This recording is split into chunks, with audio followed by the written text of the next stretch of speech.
मैं वो सारा कुछ भुगत के आया हूं और फिर अपनी वही बात कर रहा हूं जो बात मैं करता था और वो करता रहूंगा। मुझे एग्जैक्टली पता है कि आपको बुग्स क्या है इमरान खान पे। मुझे एग्जैक्टली पता है कि आपको इमरान खान पे गुस्सा क्या है। मैं जानता हूं, मैं आपकी इज्जत रखना चाह रहा हूं।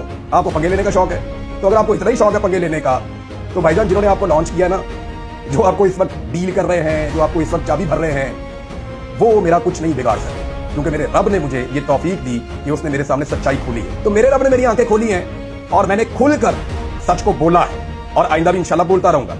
तो मरे हुए को मारना तो बहुत आसान होता है, आज बैठ के फैज़ हमीद को 4 गालियां दे देना, ये कौन सी बात है।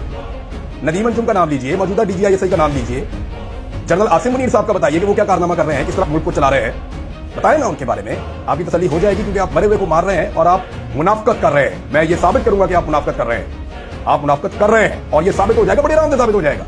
एक छोटे से कमरे के अंदर बैठ के वहां बैठ के चिल्लाना, ऊंची बोलना, पुढ़कते रहना, इससे कोई बदमाशी नहीं होती, इससे कोई बहादुरी नहीं होती।